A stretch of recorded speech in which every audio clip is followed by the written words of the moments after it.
Assalamualaikum warahmatullahi wabarakatuh. Bismillah wassalatu wassalamu ala rasulillah wa ala alihi wa sahbihi wa man walah. Ahlan wa sahlan bikum adik-adik santri kelas 10 KMI Tulab wa Tholibat. Alhamdulillah di kesempatan kali ini dengan izin Allah Ta'ala kita bisa bertemu kembali untuk melanjutkan pembahasan materi kita, yaitu mata pelajaran Al-Fiqh.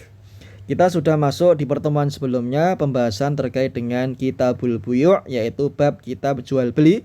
Insya Allah pada kesempatan kali ini pembahasan kita terkait dengan babu bai'ul usul wa thimar.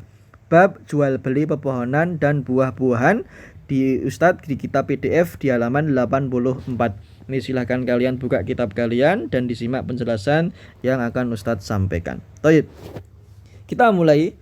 Qala sallallahu alaihi wasallam, Rasulullah sallallahu alaihi wasallam bersabda, man ba'a nakhlan ba'da an tu'abbara fathamaratuha lil ba'i illa an yashtaritaha al-mubta'. Muttafaqun alaih. Maknanya, barang siapa yang menjual pohon kurma setelah dibuahi, terjadi silang, ya, akan menghasilkan buah antara putih dengan apa maksudnya, putih dengan inti zat dari benih jantan dalam pohon itu, maka buah kurmanya milik penjual kecuali pembeli mensyaratkan membeli pohon sekalian buahnya juga. Muttafaqun alaih. Saya ulang. Rasulullah Shallallahu alaihi wasallam bersabda, barang siapa yang menjual pohon kurma setelah dibuahi, terjadi pembuahan, akan menghasilkan buah nantinya, maka buah kurmanya tetap menjadi milik penjual, ya. Yang membeli hanya membeli pohon kurmanya saja, buahnya enggak, kecuali pembeli mensyaratkan membeli pohon sekalian buahnya juga. Hadis riwayat muttafaqun alaih. Jadi harus sesuai dengan syaratnya. Karena apa? Sudah dibuahi, bisa dipastikan pohon ini akan menghasilkan buah. Ini kalau pembeli ingin juga pohon dan buahnya harus bilang syarat, saya membeli ini sekalian buahnya ya. Nah, seperti itu. Wa kadzalika sairul asjar idza kana samaruhu badian. Demikian juga seluruh pohon yang dijual jika buahnya sudah tampak. Buahnya sudah tampak. Idza kana samaruhu badian, tampak, terlihat, bisa dipastikan oh ini sudah berbuah. Wa mithluhu idza dhahara zar'u alladzi la yuhsadu illa marratan wahidan. Demikian juga tanaman yang sudah tampak jika ia termasuk tanaman yang hanya sekali dipanen. Panennya setahun sekali. Kemudian fa in kana yuhsadu miraran fal usulu lil mushtari wal jazzatu dhahiratu indal bai'i lil bai'i.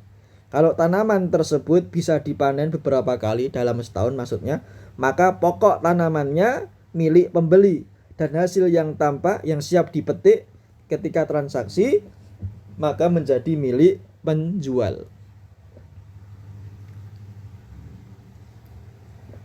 Wa naha Rasulullah sallallahu alaihi wasallam an bai'its thimar hatta yabduwa salahuha nahal bai'a wal mubta'. Rasulullah sallallahu alaihi wasallam melarang dari jual beli buah-buahan sebelum tampak solah, tampak terlihat akan berbuah. Beliau melarang penjual dan pembeli dari melakukan hal itu.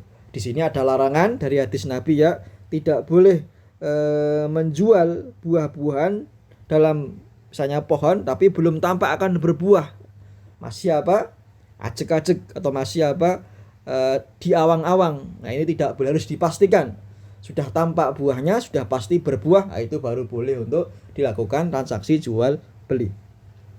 Wa su'ila an solahiha, dan beliau ditanya tentang makna solah, maka beliau menjawab faqal hatta tadhaba ahatuhu wa fi lafdhin hatta tahmara au tasfarra, sampai hilang penyakitnya, dan dalam satu lafaz sampai memerah atau menguning, kelihatan jelas, kelihatan pohon ini berbuah dan buahnya sudah tampak bisa ditebak, bukan hanya sekedar di awang-awang. Wa naha an bai'il habbi hatta yashtadda, rawahu Ahlus Sunan. Dan beliau juga melarang dari jual beli biji-bijian sebelum menguat atau sebelum mengering. Hadis diriwayatkan oleh 5 ahli hadis ahlus sunan. Wa qala lau bi'ta min akhika samaron fa asabathu jaihatun fala yakhillu laka an ta'khudha minhu syai'a bima ta'khudhu mala akhika bi ghairi haqqin. Kalau engkau menjual buah kepada saudaramu, kemudian buah itu terkena musibah, misalnya menjadi busuk atau terkena banjir atau terkena hama tanaman, maka tidak halal bagimu untuk mengambil darinya sepeser pun. Dengan alasan apa engkau mengambil harta saudaramu tanpa cara yang dibenarkan?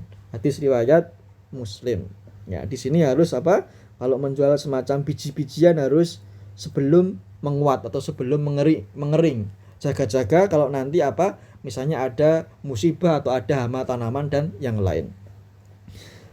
Berarti di sini kesimpulannya ada 4 poin yang perlu kita garis bawahi. Yang pertama, penjelasan tentang pohon kurma yang telah ditakbir, dibuahi. Kemudian yang kedua, perihal penjualan pohon yang buahnya telah tampak. Terkait dengan transaksi jual beli pohon, harus bagaimana pohonnya, harus bagaimana buahnya. Nah, di sini keterangannya sudah tampak. Hatta yabdua solahuha. Tandanya apa? Tandanya tadi tazhaba ahatuhu, penyakitnya hilang, atau hatta tahmarro atau tasfarro.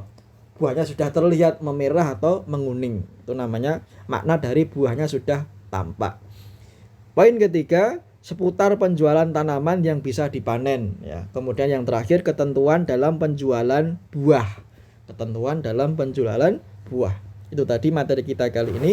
Nanti silahkan disimak ulang. Ini terkait dengan transaksi jual beli bai'ul usul wathimar, pepohonan dan buah-buahan, pohon dan yang semisalnya. Kita cukupkan. Naktafi bihadzal liqa, aqulu qouli hadza, barakallahu fikum. Wassalamualaikum warahmatullahi wabarakatuh.